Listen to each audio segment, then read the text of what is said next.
I was walking with my son the other day. We were going on a hike, and I don't know, there was something that happened. There was a building that reminded me of a building of the hospital my mother was in years ago, and like out of nowhere. And I got so sad and I thought, wow, I never went on a hike with my mother.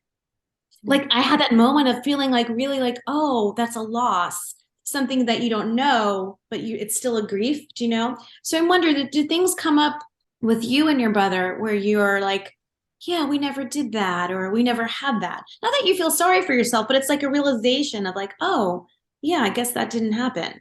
Yeah, there's a sadness that I think is always present because in a way you've lost your mum.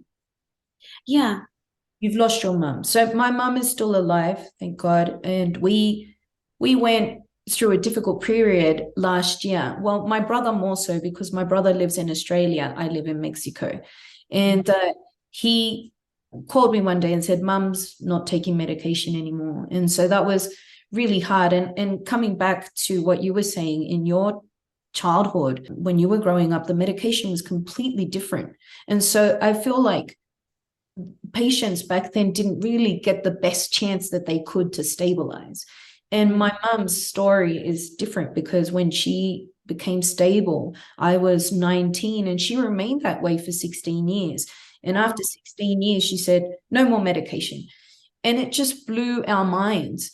So last year, you can understand this, we can all understand this. When the person says no more medication and they're not a threat to themselves or to anybody else, nobody can make them take the medication. So you have to watch them spiral out of control. And there's fear in that because you don't know what they're going to do. Every day is different. And she stopped eating for about a month. So Alex called me and he's like, I'm really, really worried now. I said, look, man, mum's going to get angry, but you have to call social services and the psychiatrist, and she has to be committed because this is going to transfer to a physical situation that might be very severe for her. So independent from the schizophrenia, right? Yeah, no, my mom did the same thing. I mean, she would go, I would call them hunger strikes. Like she would just refuse to eat. And, I think about this. I wonder, I don't know, maybe I'm overanalyzing behavior, but I've always thought, was it so painful for her? Or maybe was it so painful for your mom? People stop eating when like in hospice situation when they're, dying because they don't want to live anymore. So Yeah. I wonder, is that like kind of a silent suicide of like, well, I don't want to suffer anymore. And I didn't think about that at the time because like you're scared, like someone's gonna die. I, Yeah. I can see that too. And coming back to your first question with my brother, we do talk about it. He told me he doesn't want to watch any of the interviews that I'm doing.